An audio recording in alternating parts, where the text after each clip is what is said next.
গ্রামের ছোট কুঁড়ে ঘর, বাইরে খোলা মাঠ, পাখির ডাক, তার মা বসে আছে, ভেতরে দরিদ্র পরিবেশ। রাহিম, ঘরে চাল নেই, ডালও ফুরিয়ে গেছে। আজ না খেলে আমাদের উপোস করতে হবে। আম্মা, কষ্ট করো না। আমি আজ বনে গিয়ে কিছু কাঠ কাটব। বিক্রি করলে হয়তো চাল ডাল কেনা যাবে। বাবা, তুমি একাই সংসারের ভরসা। আল্লাহ তোমার মঙ্গল করুন। সবুজ জঙ্গল, পাখির ডাক, বাঁশের ঝোপ। রাহিম কাঁধে কুঠার নিয়ে হাঁটছে।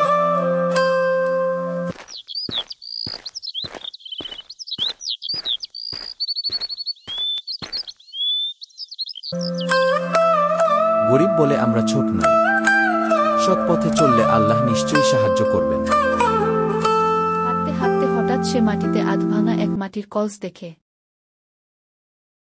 এ আবার কেমন কলস? এত পুরনো দেখাচ্ছে, অথচ ঝকঝক করছে। রাহিম কলসটা কাঁধে তুলে ঘরে নিয়ে আসে। রাতে কলস থেকে আলো বেরোতে শুরু করে। হঠাৎ ভয়ঙ্কর আওয়াজ হয়, কলস থেকে এক জিন বের হয়। আমি এই কলসের অভিশপ্ত জিন। শত বছর ধরে বন্দী আছি। তুমি আমাকে মুক্ত করেছ, তাই আমি তোমার সব ইচ্ছে পূরণ করব। আমি কোনো খারাপ কিছু চাই না। শুধু চাই আমার মা আর আমি যেন আর অভাবে না থাকি। খুব ভালো। তোমার সততার প্রতিদান তুমি পাবে। বাবা, আল্লাহ তোমাকে রক্ষা করুন। সত্যিই সৎ মানুষের ভাগ্য একদিন না একদিন বদলায়। ধীরে ধীরে রাহিম শুধু নিজের জন্য নয়, গ্রামের গরিবদেরও সাহায্য করতে থাকে। কারো ঘরে খাবার পাঠায়, কারো মেয়ের বিয়েতে সাহায্য করে। গ্রামে খুশি ফিরে আসে। রাহিম ভাই, আপনি না থাকলে আমার বাচ্চারা আজ না খেয়ে থাকত। আল্লাহ আপনাকে সুখী করুন। গ্রামে খবর ছড়িয়ে পড়ে যে রাহিমের কাছে জাদুর কলস আছে। এক লোভী ব্যবসায়ী আসে। রাহিম, শোনো, ওই কলসটা আমাকে দাও। আমি তোমাকে অনেক স্বর্ণমুদ্রা দেব। না, এটা বিক্রির জিনিস নয়। এটা দিয়ে আমি মানুষের উপকার করছি। উপকারে কি লাভ? এ কলস আমার হলে আমি পুরো গ্রাম কিনে ফেলতে পারতাম। লোভ মানুষকে অন্ধ করে দেয়।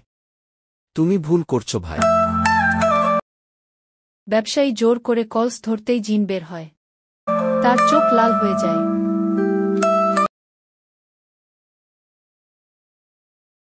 সততার জন্য আমি রাহিমকে আশীর্বাদ করেছি, কিন্তু লোভীদের জন্য আমার কোনো দয়া নেই। ব্যবসায়ী ভয় পেয়ে পালিয়ে যায়। গ্রামবাসী অবাক হয়ে রাহিমের পাশে দাঁড়ায়। সত্যি, সততা সবচেয়ে বড় সম্পদ। শেষ দৃশ্যে রাহিম গ্রামের শিশুদের চারপাশে বসিয়ে গল্প শোনাচ্ছে। বাচ্চারা, মনে রেখো, সৎ হলে আল্লাহ সাহায্য করেন। লোভে পড়ে মানুষ সব হারায়। তাই সবসময় সত্য আর ন্যায়ের পথে চলবে। শিশুরা হাততালি দেয়, আকাশে আলো ছড়িয়ে পড়ে। গল্প শেষ হয়।